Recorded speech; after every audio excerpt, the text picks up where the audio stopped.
klase na magaling talaga. So, yan ang ating pag-uusapan. Ayan, kung gusto mong malaman, tapusin ang ating video. And guys, please do me a favor, please to subscribe and click our tiny notification bell so that you'll be updated every time we have a new upload videos. Disclaimer din po, ang video po natin ay para lamang po sa may bukas ang kaisipan at may malawak na pang-unawa. Kung wala po tayo nito, maaari na lamang pong mag-skip at mamili ng mga videos na nararapat para sa inyo.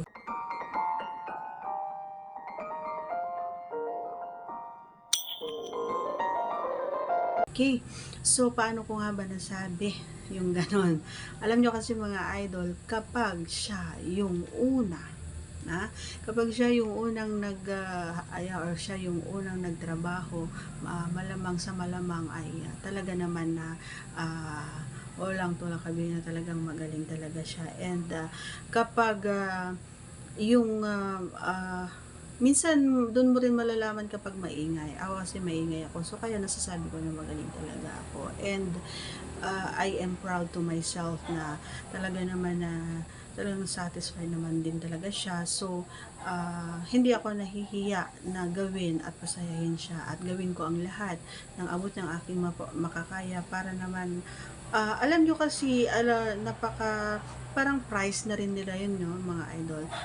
Price para sa kanya kasi nga siya yung nagtatrabaho, siya yung nahanap buhay. So parang yun na lang yung binibigay kong price niya. Kumbaga, so ginagalingan ko na lang at ako yung nagtatrabaho sa gabi. Ayan. Kaysa tanghali or umaga, basta gusto niya or gusto ko, kapag gusto ng inyong mga kapareha, mga idol, pagbigyan nyo, huwag nyong iindian kasi masakit sa dibdib yung gano'n. Okay? And siguraduhin nyo na kapag siya yung nag-aya ay mapapatapos na siya and masasatisfy siya doon sa gagawin nyo. Or kung hindi naman ay hayaan nyo na siya na lang yung gumawa doon sa trabaho mo na hindi mpaya and siya na lang magtrabaho kasi nga siguro naman hindi naman siya mag-aya kung wala siya sa mood, diba?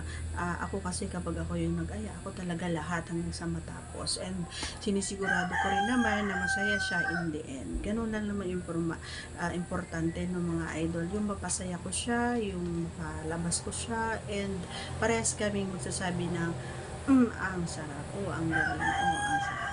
Diba? So, that's all for today's video, mga idol. Once again, if you are not yet connected, please do subscribe and click our tiny notification bell so that you'll be updated every time we have a new upload videos. Thanks for watching, everyone. See you again on our next vlog. Bye!